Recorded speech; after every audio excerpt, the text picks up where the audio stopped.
So Monster Hunter World is available right now, free to play, on trial until May 20th. This is a big deal. I'd like to see a lot more companies doing stuff like this because it gives people the incentive to try the game before they buy it and allows us to kind of get hooked on it. Because back in the day, there used to be a thing called demos. And these days, we're very lucky if we get a demo or a beta.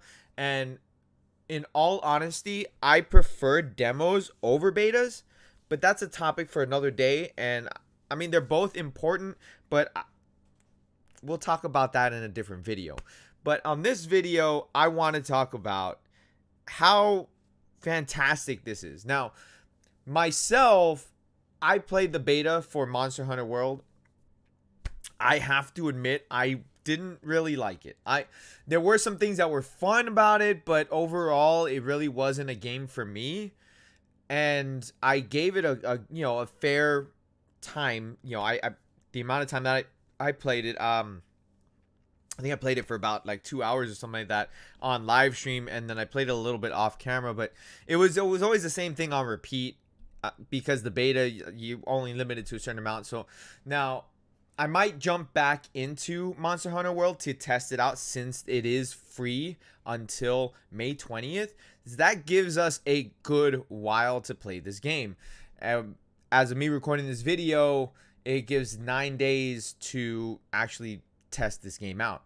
And all the progress that you do in the game, if you decide to purchase Monster Hunter World, it stays in the game, which is, again, fantastic. I wish other companies did stuff like this because then it's like, okay, well, do I want to play the new Borderlands, for example? Well, if they release a demo like this for me to actually test out, and then if I do, decide to pick it up, all the progress that I've done in the game carries over, that would be fantastic because then it's like, okay, I enjoyed the game. I'm going to purchase it.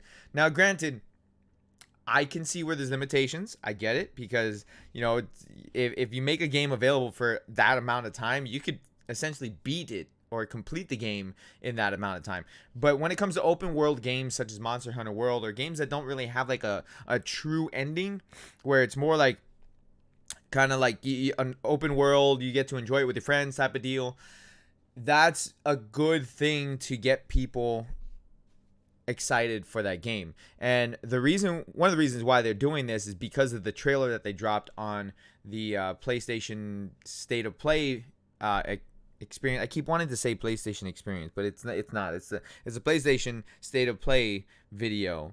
They dropped the expansion for Monster Hunter World, and admittedly, when I saw the expansion, I thought it looked good, but I was like, this is Monster Hunter World. And the minute that I started seeing the monsters or the creatures, I was like, yeah, this is Monster Hunter World. And I didn't really like it. Like I said, that's not to say that it's not a good game. It just wasn't a game for me from the beta. So because I didn't have that same experience that some of the other people who played the beta did, I didn't buy the game. But now I can actually sit down, download Monster Hunter World, and play it and see if I enjoy it as a full game. Where before it was just the beta, so I was judging the game off of the beta, which is not. It's a fair but not a fair critique or review of the game because I didn't have a review copy to go off of. I didn't have a demo of the game because betas exist so that way you can play it and find bugs and then report the bugs to the company, and so that way they can make adjustments and fix the game. That's what they're supposed to be anyways. Whether or not that happens is a whole nother story. But see, it makes it a little difficult to judge a game based on a beta sometimes because improvements are usually or supposed to be made from the beta moving into the final product. Whereas demos are based off of the final product, where that's why it's a big difference. There might be some differences between a demo and the final product that you purchase, mainly because they might want you to experience certain things. A good example is Final Fantasy VIII.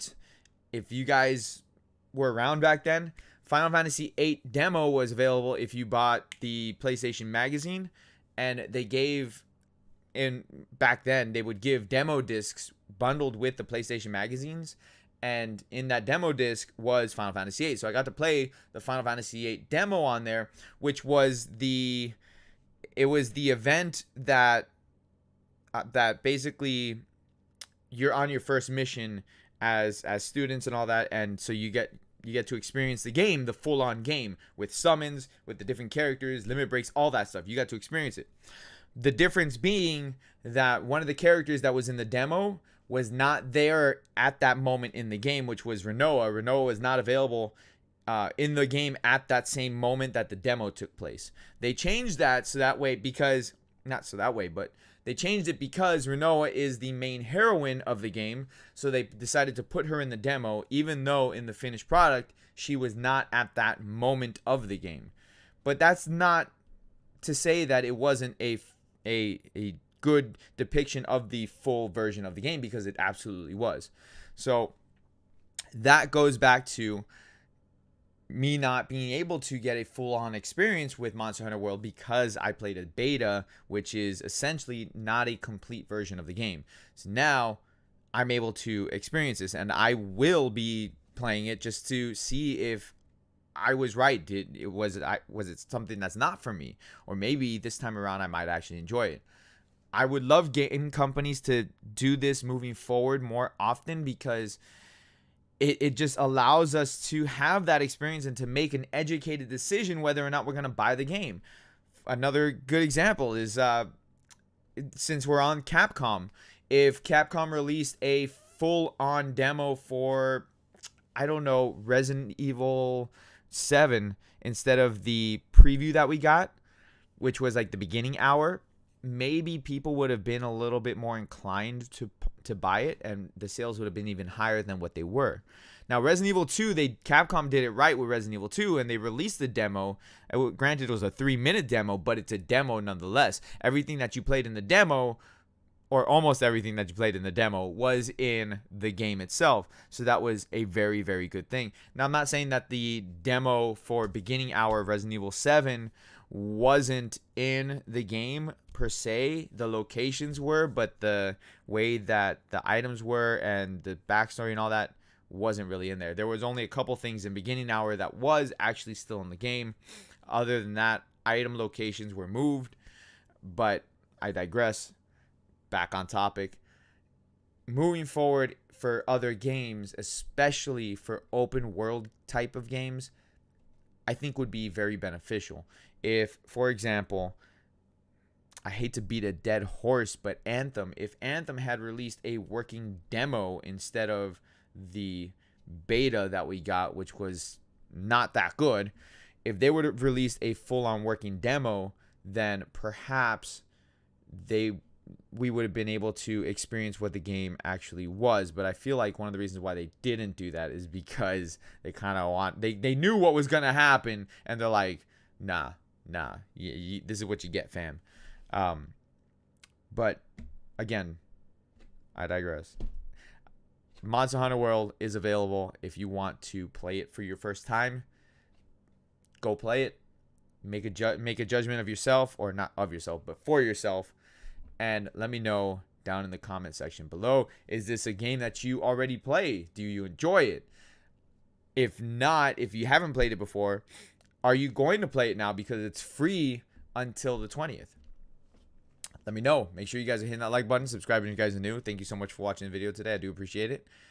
I will catch you all in the next video. You guys have a great rest of your day. Peace out, guys.